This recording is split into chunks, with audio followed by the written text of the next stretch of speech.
Good morning friends. तो आज tense के क्रम में फिर से हम लोग पढ़ने जा रहे हैं। प्रेजेंट सिंपल तो पढ़े, पास्ट सिंपल भी पढ़े और आज हम लोग पढ़ेंगे फ्यूचर सिंपल के बारे में। तो फ्यूचर सिंपल है क्या? फ्यूचर सिंपल जो है एक बाद में जो काम होगा उसकी एक कल्पना है, उसकी एक दृष्टिकोण है, उसकी एक योजना है, उसकी एक भविष्यवाणी है ना।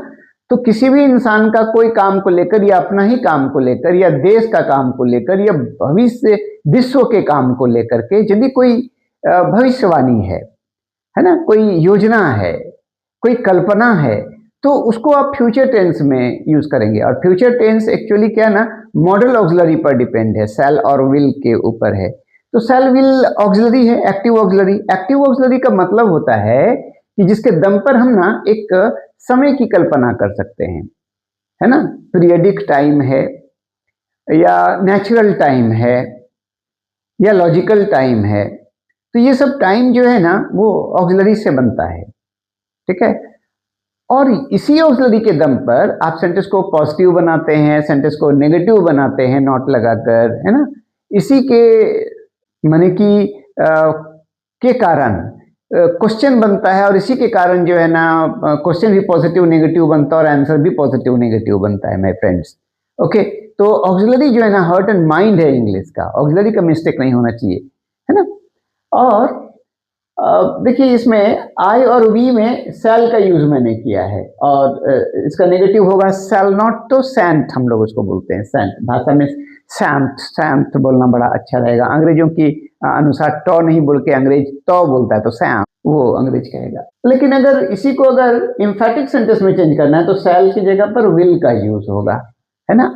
आई शैल नॉर्मल, आई विल इम्फेटिक। इसी तरह से सेकेंड पर्सन में सब में विल का यूज होता है, लेकिन जब इम्फेटिक सेंटेंस बनाना हो तो ये जो विल है चेंज करके आपका शैल हो जाएगा। तो विल के जगह शैल, शैल के जगह विल। ऐसे आप अगर रिप्लेस कर देते हैं, एक्सचेंज कर देते हैं ऑक्सिलरीज को, तो इम्फेटिक बनता है। ये ट्रेडिशनल वे है, कोकनी वे है, पारंपरिक अंग्रेजी का वे है और ये सबसे अच्छा वे है। आजकल मॉडर्न इंग्लिश में हर सेंटेंस में विल यूज हो जा रहा है और अगर इम्फेटिक बनाना हो तो उसमें जोड़ना पड़ रहा है एक्स्ट्रा एक वर्ड एडवर्ब के तौर पर, डेफिनेटली, सर्टेनली, श्योरली, है ना। या सेंटेंस को रिपीट कर दिया जाता है कि I will come, I promise. तो डिटर्मिनेशन दिखाने के लिए जो है ना ऐसा मॉडर्न इंग्लिश में कर रहा है, लेकिन ये इजी और द बेस्ट वे है। और इसमें जैसे कि उसमें बताया गया कि कहाँ शैल कहाँ विल लगता है, तो उसी तरह से आप सब्जेक्ट लें कर्ता, और कर्ता डिसाइड करेगा, सब्जेक्ट डिसाइड करेगा कि शैल यूज होगा कि विल यूज होगा। And after that you have to use only verb one, plural verb. Okay, plural verb. Verb जन्म से प्लूरल होता है ना। और जो नाउन होता है ना जन्म से सिंगुलर होता है। अगर वर्ब में एस एस लगाते हैं तो वो सिंगुलर होता है, लेकिन अगर नाउन में एस एस लगाते हैं तो प्लूरल हो जाता है, उल्टा है। एनीवे, तो इसमें क्या है, सब्जेक्ट कार्य करेगा, करेगी, करेंगे, इस तरह का हिंदी भाषा आप प्रयोग कर सकते हैं। तो केवल वर्ब वन का यूज होगा, ये मैंने इसमें दिखाया है, और एक जनरल सेंस और एक एम्फेटिक सेंस। तो आई शैल हेल्प यू, मैं तुम्हें सहायता करूंगा, ये या मदद करूंगा, ये जनरल सेंस है। और इसी को एम्फेटिक में अगर बोलना है तो आई विल हेल्प यू, मैं तुम्हें सहायता करूंगा ही, मैं तुम्हें जरूर सहायता करूंगा, मैं तुम्हें अवश्य सहायता करूंगा। अब ये सबको अगर भाषा बनाना हो तो एक सेंटेंस का 1 into 6 सेंटेंस क्लासिफिकेशन होगा। तो यहाँ पर क्या है कि सेल को मैंने आगे कर दिया ना, तो ये क्वेश्चन ऑफ एग्रीमेंट बना देता है जिसका जवाब यस या नो से शुरू होता है। बस यही आपका अफर्मेटिव सेंटेंस में जो है ना, यस आप अगर लिख देंगे तो अफर्मेटिव सेंटेंस हो गया। Yes I shell help you, हाँ मैं आपको मदद करूंगा। शैल आई हेल्प यू, क्या मैं आपको मदद करूंगा। आई शैंट हेल्प यू, मैं आपको मदद नहीं करूंगा या सहायता नहीं करूंगा।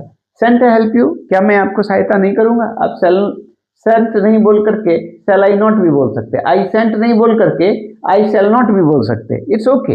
लेकिन ये द बेस्ट वे है आपका कम्युनिकेशन के लिए। Why shall I help you, मैं तुम्हें क्यों मदद करूंगा। Why shan't I help you, मैं तुम्हें क्यों नहीं मदद करूंगा या सहायता करूंगा। आई विल हेल्प यू, मैं तुम्हें जरूर सहायता करूंगा, अवश्य सहायता करूंगा, मैं तुम्हें सहायता करूंगा ही। इस तरह की जो बातें होंगी ये इस तरह से होगा।